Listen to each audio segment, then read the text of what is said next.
It's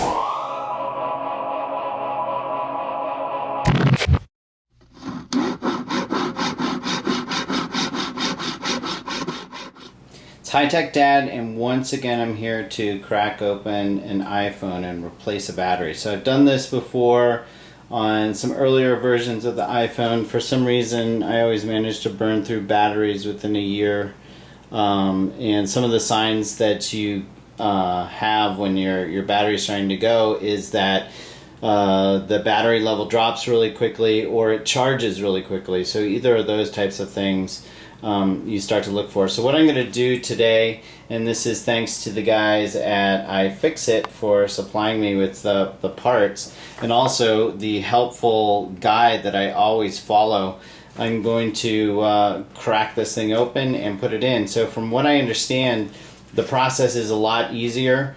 There are minimal steps, and I think Apple has really done a good job at trying to make it easier for their techs to replace batteries and therefore for you to replace batteries. So what I usually do is I read the instructions or watch a video. You could watch mine, for example, or iFixit has some videos as well, and then I go through on the guide and I actually number wherever there is there are some screws to be removed. So in this case it looks like there are only 2, but on other iPhones there are usually more, and I have my handy dandy egg carton which is labeled for all the screws to go in. This is a great tool that I use, and this is the same egg carton I've been using for years to do this, but obviously you can get some other ones as well. So I'm going to step through it.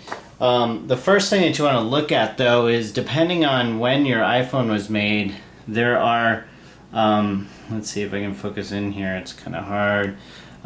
There's some screws that are either Phillips head, they're a 00 size, or they're these new types of screws that Apple put in to make it harder, and they're called the pentalobe screws.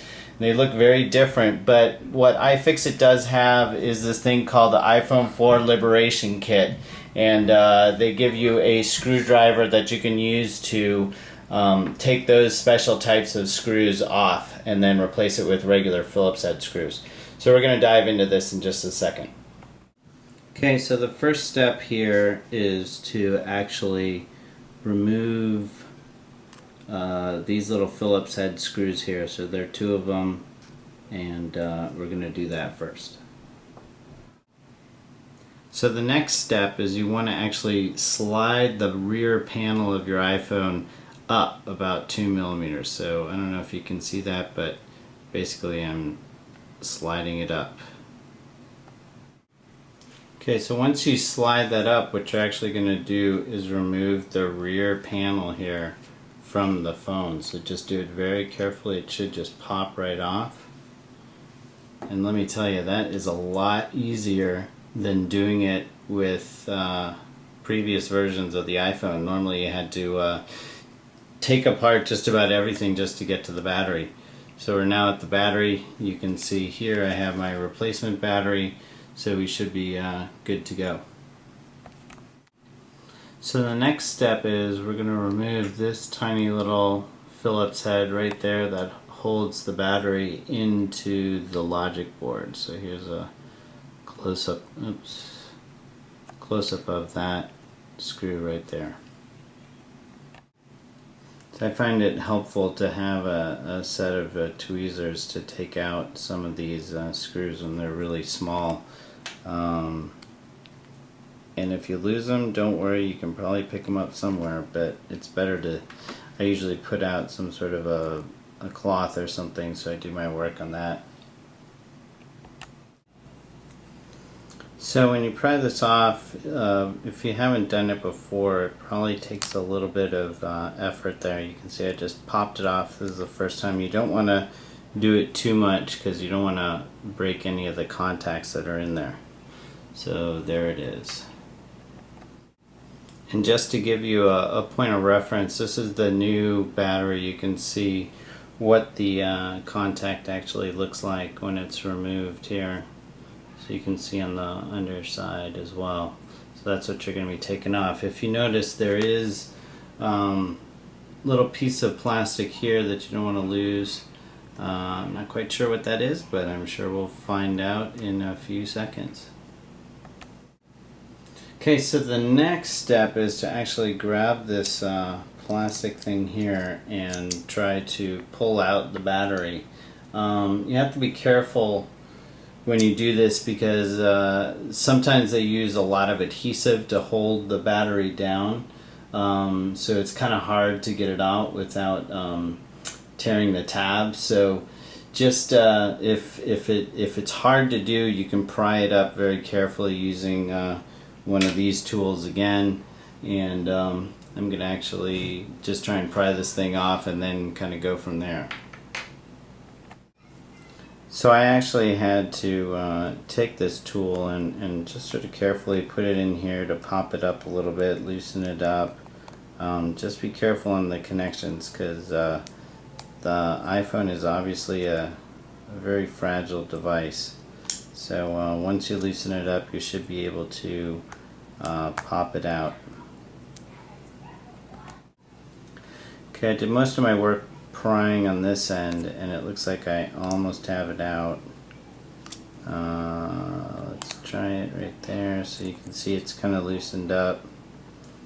Let's see if I can just use my hands now to get the rest of it up. It's probably because of the excessive glue that's in there, but there we go. So that is the old battery. It's officially out, and you can see there's some adhesive in there. Didn't really need to use that pull tab that much. Alright, so here's the new battery, and I always love this in the iFixit guides. The directions for the rest of the process is, okay, do everything in reverse. I've always loved that. So I'm just going to go through and try and reconnect everything, and pay careful attention to, let's see if I can get a close-up of this. In this area here, there was a little black thing that I wasn't quite sure what it was, but it's a it helps with the connector right there, so just be sure that you put it back in the right order. So I'm going to assemble it now. So here's a little tip on something that isn't in the iFixit guide. The ribbon right here gets kind of extended when it comes, so what I actually recommend is attach the screw first all the way through. Make sure that you have this little plastic thing seated in the right order, so attach it first and then put the battery in so that you can sort of flex it into place. So that's what I'm going to do next. So be sure that when you do put it in that you press it down so that it snaps into place. So the next step that I did was I simply, once that was screwed in, I just simply slid it down. And so the battery is now in, and I'm just going to reassemble it the way I took it apart. So you can push down on this a bit to make it adhere to the base. So just put the base on here and slide it back down, and then put your screws back in, and that should be it. Alright, so the screws at the bottom here are back in, and it looks like everything looks pretty solid. So this is always the moment of truth. Powering it up, see if it turns on, and it says that I need to charge it. So at least that's a good sign that it is recognizing the battery. So I'm going to charge it up and see if we can get it going from there. Alright, so I've plugged it in. I just figured I'd fire it up right now. While it's booting up, I just wanted to thank iFixit for supplying me with the battery.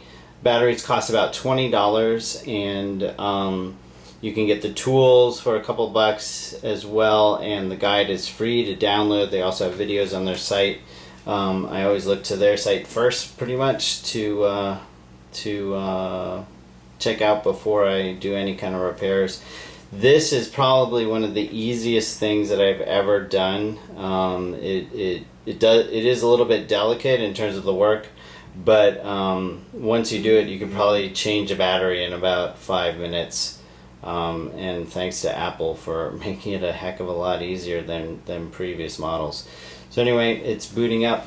If you want to read more about this process, you can look on my site, and that's at www.hightechdad.com, and I have other how-to and fix-it guides there as well as some product reviews of hardware and software.